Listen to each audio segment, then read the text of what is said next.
Good morning all of you. आज हम पढ़ने वाले हैं कांच के बारे में। इससे पहले मैंने आपको पढ़ाया था संश्लेषित रेशे और प्लास्टिक के बारे में, जो कि मानव निर्मित है। और जैसे आप सबको पता होगा कि कांच भी क्या है, मानव निर्मित ही वस्तु है। कांच, आप अपने घर में देखना कि आपके घर में कौन कौन सी वस्तुएं ऐसी हैं जो कि कांच के बने बर्तनों में उनको रखा गया है। जैसे आप देखते होंगे कि बहुत सारी मेडिसिन्स, मतलब बहुत सारे सिरप ऐसे होते हैं जो कि कांच के बॉटल्स में आती हैं। इसके अलावा आपके घरों में कांच की क्रॉकरीज होंगी, जैसे कांच के ग्लास होंगे, कांच के प्लेट होंगे, जिनका उपयोग आप करते होंगे।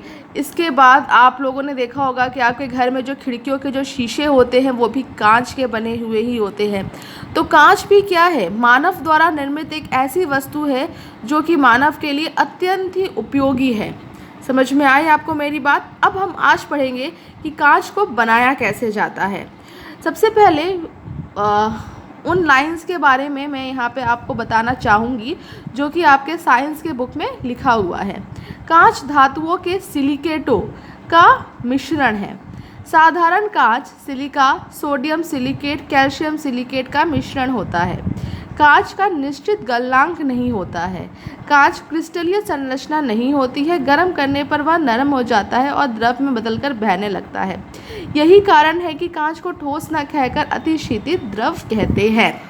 तो कांच क्या है? कांच अतिशीतित द्रव है।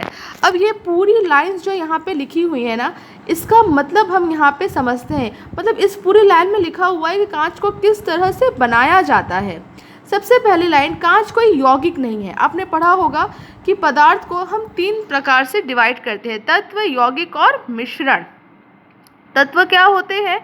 तो आपने पढ़ा होगा क्लास 6 में, क्लास 7 में, कि जो तत्व होते हैं उसमें एक ही तरह के परमाणु क्या रहते हैं, उपस्थित रहते हैं। यौगिक क्या होता है कि यौगिक में 2 से अधिक परमाणु उपस्थित रहते हैं, लेकिन उनकी एक निश्चित संख्या होती है।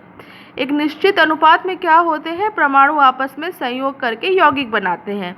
आप सभी को पता होगा जैसे कि जल में क्या होता है, हाइड्रोजन के 2 परमाणु होते हैं और ऑक्सीजन के 1 होते हैं और मिलकर यौगिक बनाते हैं। मतलब एक निश्चित मात्रा में परमाणुओं की संख्या विद्यमान रहती है। लेकिन मिश्रण क्या होता है, किसी भी अनुपात में हम क्या कर सकते हैं, पदार्थों को उसमें मिला सकते हैं। हाउ टू मेक ग्लास, मतलब ग्लास को बनाने के लिए हमें किन किन, जैसे ग्लास मतलब क्या होता है, कांच। तो कांच को बनाने के लिए हमें किन किन पदार्थों की आवश्यकता है? हमें बालू चाहिए, सैंड जो बालू होती है ना, उसमें सिलिका उपस्थित होती है। तो ऐसी बालू की हमें आवश्यकता होती है जिसमें अधिक से अधिक मात्रा में क्या हो, सिलिका पाई जाती हो। जो भी बालू आपने देखा होगा ना, उसमें सिलिका की मात्रा बहुत ज़्यादा होती है। तो बालू का उपयोग किया जाता है। आपको आश्चर्य हो रहा होगा ना सुन के कि कांच को बनाने के लिए हम किसका उपयोग करते हैं, सैंड अर्थात बालू का उपयोग करते हैं।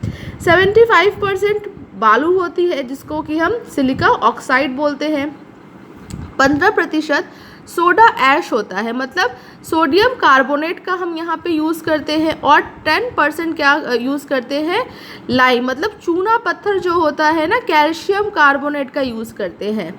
आप चाहो तो Na2CO3 CaCO3 को नहीं भी याद रख सकते हो, लेकिन ये जब जैसे जैसे आप बड़े होगे ना, मतलब आप 9th में जाओगे, 10th में जाओगे, 11th 12th में, तो ये सारे फॉर्मूला आपको याद रखने ही पड़ेंगे। तो इसीलिए मैंने अभी से यहाँ पे लिख दिया कि आपको पता होना चाहिए कि जो सैंड होता है उसका फॉर्मूला क्या है, सोडा ऐश का फॉर्मूला क्या होता है, चूना पत्थर का फॉर्मूला क्या होता है। ठीक है, तो आपको समझ में आया होगा कि जो कांच है वो मुख्य रूप से जो साधारण कांच होते हैं वो इन 3 चीज़ों से ही मिलकर बना होता है। पहला सिलिका के ऑक्साइड, दूसरा सोडियम कार्बोनेट और तीसरा कैल्शियम कार्बोनेट, जिसमें सबसे ज़्यादा मात्रा में क्या उपस्थित होता है, तो सिलिका के ऑक्साइड सबसे ज़्यादा मात्रा में उपस्थित होते हैं। अब कांच जो होता है उनको हम 3 प्रकार से डिवाइड करते हैं। पहला कौन सा कांच, साधारण या मृदु कांच। ये जो यहाँ पे मैंने लिखा है सैंड, सोडा ऐश, लाइम, ये साधारण कांच को बनाने की विधि है। साधारण कांच का उपयोग आपने देखा होगा खिड़कियों के शीशे या गिलास बनाने में किया जाता है। फिर कठोर कांच में क्या करते हैं हम, सोडा ऐश की जगह, मतलब सोडियम कार्बोनेट की जगह हम पोटेशियम कार्बोनेट का यूज़ करते हैं। बाकी सब मिश्रण वैसा का वैसा ही रहता है। जैसे पोटेशियम कार्बोनेट, चूना पत्थर और रेत का प्रयोग किया जाता है। कठोर कांच जैसे प्रयोगशाला में जो परख नली को बनाने के लिए, तो उसमें हम क्या करते हैं, कठोर कांच का उपयोग करते हैं। तीसरा कौन सा कांच है, फ्लिंट कांच या प्रकाशीय कांच। जैसे प्रिज्म को बनाने के लिए हम क्या करते हैं, प्रकाशीय कांच का यूज़ करते हैं। और इसमें कौन कौन सी चीज़ों का मिश्रण उपस्थित होता है, तो सोडियम कार्बोनेट, पोटेशियम कार्बोनेट, मतलब सोडियम और पोटेशियम दोनों को मिला देते हैं। उसके बाद बोरिक एसिड और सिलिका के मिश्रण को गर्म करके प्राप्त किया जाता है। इससे प्रिज्म और प्रकाशिक यंत्र, जैसे जो हम माइक्रोस्कोप्स का जो हम यूज़ करते हैं ना, उसको प्रकाशीय या फ्लिंट कांच से ही बनाया जाता है। और दृष्टि दोषों को दूर करने के लिए, मतलब आप में से बहुत सारे बच्चे ऐसे होंगे जो कि चश्मों का यूज़ करते होंगे, अर्थात उनको कोई ना कोई दृष्टि दोष होगा, तो उसमें जो कांच ना, आपके चश्मों में जो कांच जो लगा हुआ है, उसको बनाने के लिए भी फ्लिंट या प्रकाशीय कांच का उपयोग किया जाता है। अब धूप के चश्मे, बहुत लोगों को आपने देखा होगा या आप खुद भी गॉगल्स का यूज़ करते होगे। तो धूप के चश्मों में होता क्या है, धूप के चश्मों में सीरियम ऑक्साइड, जो कांच होती है ना, उसमें सीरियम ऑक्साइड मिला दिया जाता है, जिससे कांच क्या हो जाता है, स्थायी रूप से रंगीन हो जाता है और धूप में आँखों को राहत मिलती है। लेकिन जैसे ही हम धूप से छाया वाले स्थान में आते हैं, तो क्या होता है, ये हमारे लिए अनुपयोगी हो जाता है, मतलब हमें धुंधला दिखाई देने लगता है और हो सकता है कि हम गिर भी जाए, क्योंकि अचानक से धूप में छाया में आने पर। और ये हमारे आँखों को राहत क्यों देते हैं, क्योंकि इसके कांच में सीरियम ऑक्साइड मिला होता है। अब नेक्स्ट है फोटोक्रोमिक कांच। क्या होता है, जैसे आपने अभी देखा कि जो धूप के जो चश्मे थे, वो धूप में तो वो आपकी आंखों को राहत देते हैं, लेकिन जैसे ही आप छाया वाले स्थानों पर जाते हो, तो क्या होता है, वो आपकी आंखों में, मतलब आपकी आंखों के लिए वो चश्मे क्या हो जाते हैं, धुंधला हो जाता है, तो आपको देखने में परेशानी होगी।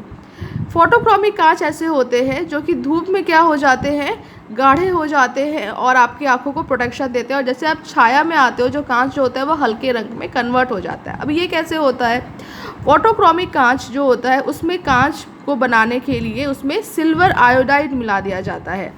धूप में क्या होता है, जो सिल्वर आयोडाइड होता है वो विघटित हो जाता है और सिल्वर और आयोडाइड अलग हो जाता है। जो सिल्वर की परत होती है वो चश्मे के लेंसों को गहरा रंग प्रदान करती है, जिससे क्या होता है, धूप में हमारी आंखों की रक्षा हो पाती है। और छाया में क्या होता है, सिल्वर और आयोडाइड फिर से जुड़ जाता है और बना लेता है सिल्वर आयोडाइड फिर से, तो लेंस पहले की तरह हल्के रंग के हो जाते हैं और हमें छाया में आने पर परेशानी नहीं होती है।